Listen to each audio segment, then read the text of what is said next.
Hello everyone, स्वागत है आपका फिर से अपनी पॉलिटी की क्लास में। आज हम डिस्कस करने वाले हैं 50 क्वेश्चंस, जैसे कि हम रोज ही करते हैं। तो आज का हमारा फर्स्ट क्वेश्चन है, राज्य के नीति निर्देशक तत्व नहीं है। राज्य के नीति निर्देशक हमने डायरेक्टिव प्रिंसिपल्स पढ़े थे, जो 36 से 51 आर्टिकल तक थे और पार्ट 4 में थे, और हमने कहाँ से लिए हैं? आयरलैंड से लिए। तो ये सब कुछ हमने पहले ही पढ़ लिया है। तो अभी हमसे पूछ रहा है कि ऐसा कौन सा ऑप्शन इसमें दिया गया है जो डायरेक्टिव प्रिंसिपल्स में नहीं आता है। पोषाहार के स्तर को ऊपर उठाना, ये तो आता है। वैज्ञानिक मनोभाव का विकास, ठीक है। राइट आंसर क्या होगा इसका? वैज्ञानिक मनोभाव का विकास, ऑप्शन बी इसका राइट आंसर होगा। राज्य के नीति निर्देशक तत्व में क्या शामिल है जो मूल अधिकार में नहीं है? तो हमने डायरेक्टिव प्रिंसिपल्स भी पढ़े हैं और मूल अधिकार, फंडामेंटल राइट्स भी पढ़े हैं। तो हमसे पूछा गया है कि ऐसा कौन सा ऑप्शन है जो मूल अधिकार में नहीं है, ठीक है। आने जाने की स्वतंत्रता, ये तो है, हमने पढ़ा था स्वतंत्रता का अधिकार आर्टिकल 19 से आर्टिकल 22 तक है, ठीक है। अस्पृश्यता का उन्मूलन हमने आर्टिकल 17 में पढ़ा था, और धर्म की स्वतंत्रता, ये भी स्वतंत्रता का अधिकार, ठीक है। तो ये कौन सा इसमें राइट आंसर होगा? कुटीर उद्योग को प्रोत्साहन, ठीक है। राइट आंसर क्या है इसका? कुटीर उद्योग को प्रोत्साहन, ऑप्शन डी। किसी नीति निर्देशक सिद्धांत को प्राय समाजवादी माना जाता है? कौन सा नीति निर्देशक सिद्धांत है उससे प्राय समाजवादी माना जाता है? तो इसका राइट आंसर क्या है? ग्राम पंचायतों की स्थापना। क्या है? ग्राम पंचायतों की स्थापना। और ये कौन से आर्टिकल में आता है? आर्टिकल 40 में। निम्नलिखित नीति निर्देशक सिद्धांतों में से वह सिद्धांत कौन सा है जिसे गांधीवादी सिद्धांत कहा जाता है? ऐसा कौन सा सिद्धांत है जिसे गांधीवादी सिद्धांत कहा जाता है? तो वो कौन सा सिद्धांत है? स्वशासन के प्रभावी एकलों के रूप में ग्राम पंचायत का संगठन, ठीक है। क्या है? ग्राम पंचायतों का संगठन गांधीवादी सिद्धांत भी कहा जाता है इसे। नीति निर्देशक तत्व का महत्व किसके लिए है? जो नीति निर्देशक तत्व हैं उनका महत्व किसके लिए होता है? राज्य, नागरिक, समाज, संघ। तो ये किसके लिए होता है? नीति निर्देशक तत्व का होता है स्टेट के लिए, राज्य के लिए। भारत के किस राज्य में समान नागरिक संहिता लागू है? ठीक है, ऐसा कौन सा राज्य है जहां पर समान नागरिक संहिता लागू है? केरल, मेघालय, हरियाणा, गोवा। तो राइट आंसर इसका क्या है? गोवा। गोवा में समान नागरिक संहिता लागू है।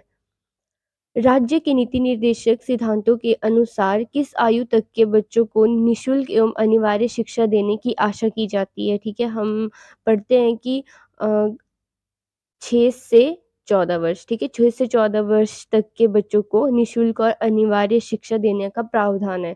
तो हमसे पूछा गया है कि कहाँ, कौन सी एज तक के बच्चों को यह प्रावधान है? 14 ईयर्स, ठीक है, 6 से 14 साल के बच्चों के लिए। भारतीय संविधान में कौन से संशोधन अधिनियम द्वारा टकराव की दशा में राज्य के नीति निर्देशक तत्वों को मूल अधिकारों पर वरीयता प्रदान की गई है? 42वां, 26वां, 43वां, 52वां। तो इसका राइट आंसर क्या है? Option A 42वां।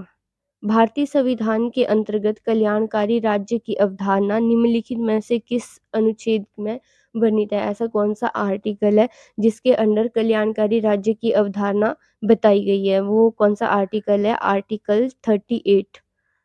आर्टिकल 38 में कल्याणकारी राज्य की अवधारणा है। समान न्याय और निःशुल्क विधि सहायता का प्रावधान संविधान के किस अनुच्छेद में है? समान न्याय और निःशुल्क विधि की सहायता का प्रावधान कौन से आर्टिकल में है? Article 39A। भारतीय संविधान के निम्नलिखित अनुच्छेदों में से कौन सा अनुच्छेद राज्य सरकारों को ग्राम पंचायतों को संगठित करने का निर्देश देता है? तो मैंने अभी बताया था कि जो ग्राम पंचायत है, ग्राम पंचायतों का गठन कौन से आर्टिकल के अंडर होता है? वो है आर्टिकल 40। आर्टिकल 40। भारतीय नागरिकों के लिए एक समान सिविल संहिता प्राप्त करने की बात कही गई है, ठीक है। एक समान सिविल संहिता प्राप्त करने की बात कौन से आर्टिकल में कही गई है? आर्टिकल 44 में। आर्टिकल 44 में एक समान सिविल संहिता प्राप्त करने की बात की गई है, और आर्टिकल 40 में ग्राम पंचायतों का संगठन, ठीक है, ग्राम पंचायतों का प्रावधान किसमें? आर्टिकल 40 में। संविधान के किस अनुच्छेद में न्यायपालिका का कार्यपालिका से पृथक्करण का उल्लेख किया गया है? ठीक है, कौन से आर्टिकल में न्यायपालिका को कार्यपालिका से अलग बताया गया है? ठीक है, ये कौन सा आर्टिकल है? आर्टिकल 50, ठीक है, कौन सा है? आर्टिकल 50। राज्य के नीति निर्देशक सिद्धांतों में से किस अनुच्छेद का संबंध अंतर्राष्ट्रीय शांति और सुरक्षा के संवर्धन से है? आर्टिकल 51, 48, 52, 54 ठीक है, वो कौन-सा आर्टिकल है? आर्टिकल 51। आर्टिकल 51 में क्या बताया गया? अंतर्राष्ट्रीय शांति और सुरक्षा का संवर्धन। भारतीय संविधान के किस अनुच्छेद द्वारा निम्न दुर्लभ वर्गों को शिक्षा संबंधी सुरक्षा प्रदान की गई है? ठीक है, जो निम्न दुर्लभ वर्ग है उनको उनका एजुकेशन रिलेटेड जो सुरक्षा है वो किसमें प्रदान की गई है? आर्टिकल 46, 45, 47, 48 तो वो कौन से आर्टिकल में है? आर्टिकल 45 में। Option B article 45। काम करने के अधिकार को राज्य के नीति निर्देशक तत्वों में निम्नलिखित में से किस संविधान के अंतर्गत रखा गया है? ठीक है, कौन से अनुच्छेद के अंतर्गत कौन से आर्टिकल के अंडर रखा गया है काम करने का अधिकार? आर्टिकल 41। कौन सा? आर्टिकल 41। इनमें से कौन राज्य के नीति निर्देशक सिद्धांतों में सम्मिलित नहीं है? काम का अधिकार, मद्य निषेध, समान कार्य हेतु समान वेतन, सूचना का अधिकार। ठीक है, तो ये कौन-सा है? सूचना का अधिकार। सूचना का अधिकार राज्य के नीति निर्देशक डायरेक्टिव प्रिंसिपल्स में नहीं आता है। निम्नलिखित में से कौन-सा एक संविधान के 42वें संशोधन द्वारा नीति निर्देशक तत्वों में नहीं जोड़ा गया है? ठीक है, ऐसा कौन-सा ऑप्शन दिया गया है हमारे पास जो 42वां अमेंडमेंट हुआ था, उसमें नीति निर्देशक तत्वों में नहीं जोड़ा गया है। समान न्याय तथा निःशुल्क कानूनी सलाह, शोषण से युवाओं तथा बच्चों की सुरक्षा, सभी नागरिकों के लिए समान आचार संहिता, उद्योगों के प्रबंध में श्रमिकों की भागीदारी। ठीक है, तो वो कौन-सा है? समान नागरिकों के लिए समान आचार संहिता। भा भारत के कल्याणकारी राज्य होने का विचार पाया जाता है। जो भारत है उसके कल्याणकारी राज्य होने का विचार किसमें पाया जाता है? मौलिक अधिकार में, फंडामेंटल राइट्स में, प्रिएम्बल में या फिर डायरेक्टिव प्रिंसिपल्स में। तो ये किसमें पाया जाता है? ये पाया जाता है प्रिएम्बल में और डायरेक्टिव प्रिंसिपल्स में। तो ऑप्शन क्या होगा? ऑप्शन डी इसका राइट आंसर है। शराबबंदी संविधान की किस धारा में निर्देशित है? जो शराबबंदी है वो संविधान की कौन-सी धारा में निर्देशित है? ये आएगा धारा 47।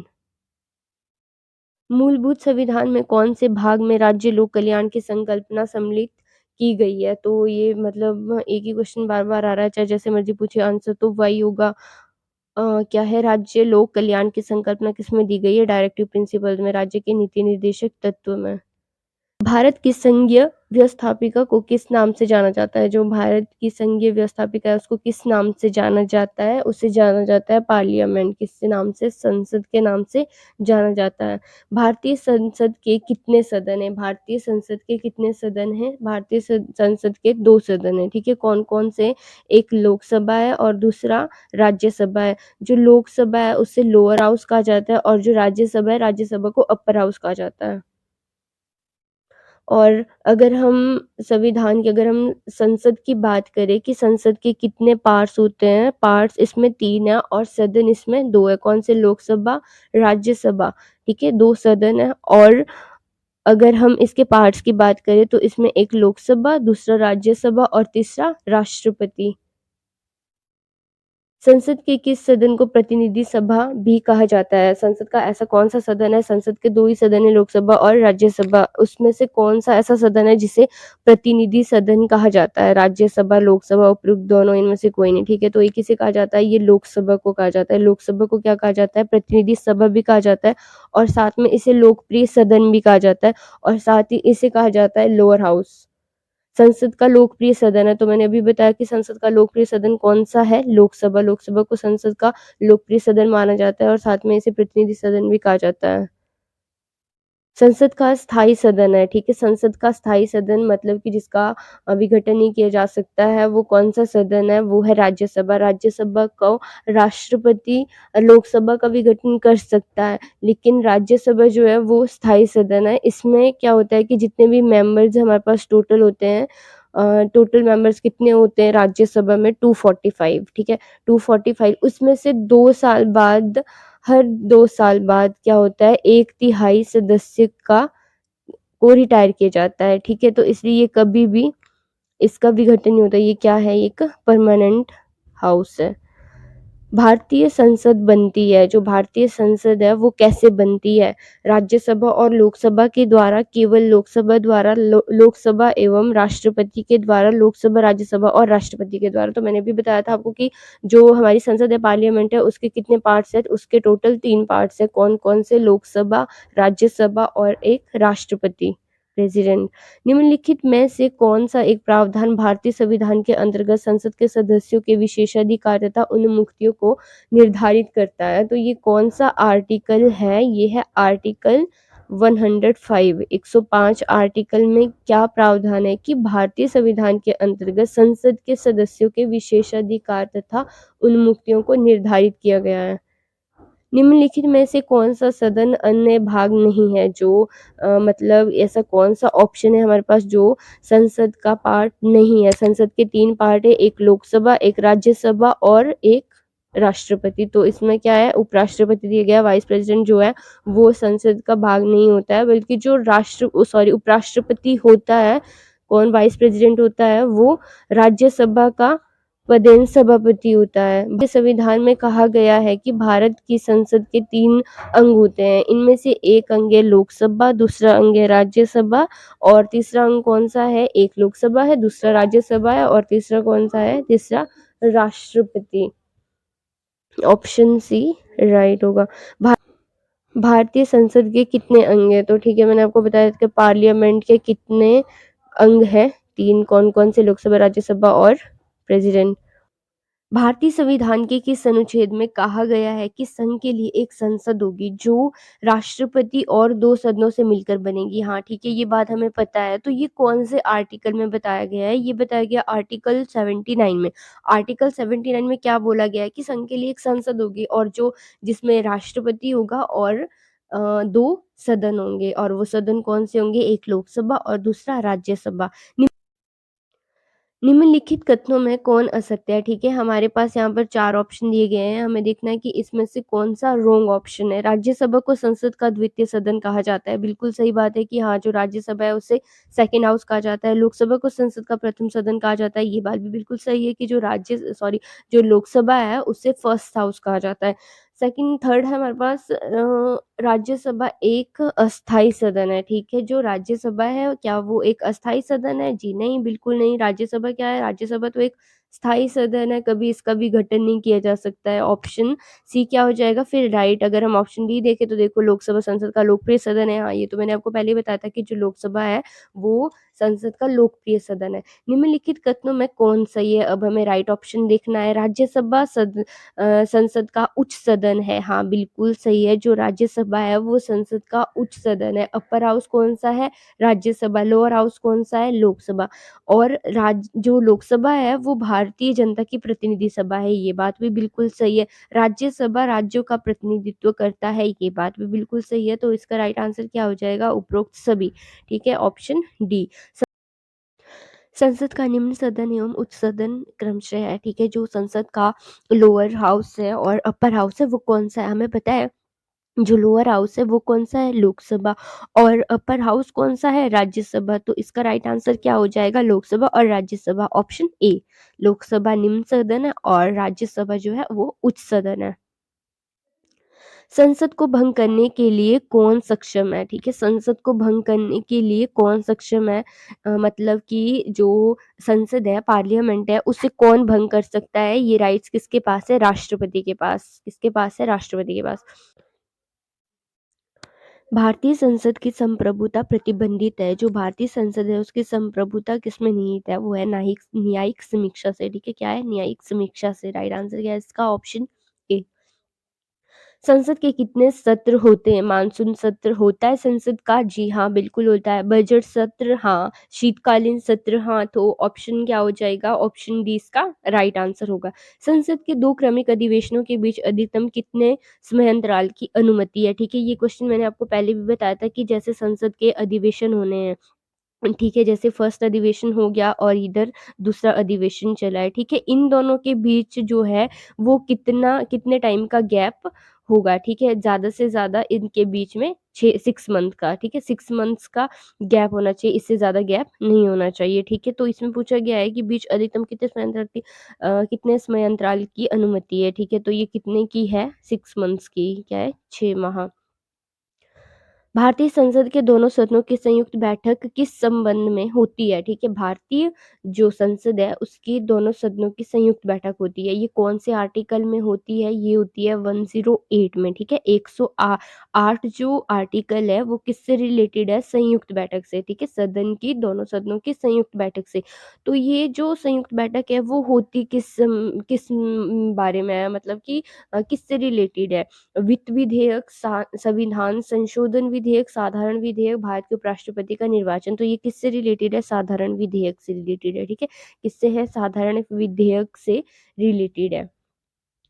साधारण विधेयक से संबंधित गतिरोध को दूर करने के लिए संसद के दोनों सदनों की बैठक कौन बुलाता है? ठीक है, जो संसद की दोनों सदनों की बैठक है, जो संयुक्त अधिवेशन होता है, उसे बुलाता कौन है? कौन बुलाता है? राष्ट्रपति।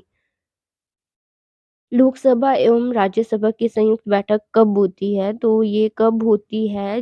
लोकसभा एवं राज्यसभा में मतभेद होने पर। अगर कोई किसी चीज़ को लेकर, किसी बात को लेकर अगर लोकसभा और राज्यसभा के बीच में बहस हो रही है, तो उस बात को से रिलेटेड क्या होगा? संयुक्त बैठक होगी, संयुक्त अधिवेशन होगा। संसद के दोनों सदनों के साथ-साथ बैठने पर निम्न होता है, ठीक है? जब संसद के दोनों सदन बैठते हैं तो क्या होता है? भारत के उपराष्ट्रपति का चुनाव होता है? नहीं। संविधान संशोधन बिल को स्वीकार करना? बिल्कुल नहीं। एक बिल जिस पर दोनों सदन सहमत ना हो, उस पर विचार करना और पास होना, ठीक है? तो इसका राइट आंसर क्या होगा? Option C. एक बिल जिस पर दोनों सदन असहमत है, दोनों ही एग्री नहीं कर रहे हैं, तो इस पर उन्हें अब विचार करना है, तो इसलिए संयुक्त अधिवेशन होता है। यदि किसी सामान्य विधेयक पर राज्यसभा और लोकसभा के बीच गतिरोध आता है तो उसका समाधान कौन करेगा? तो इसका समाधान कौन करता है? संसद का संयुक्त सत्र।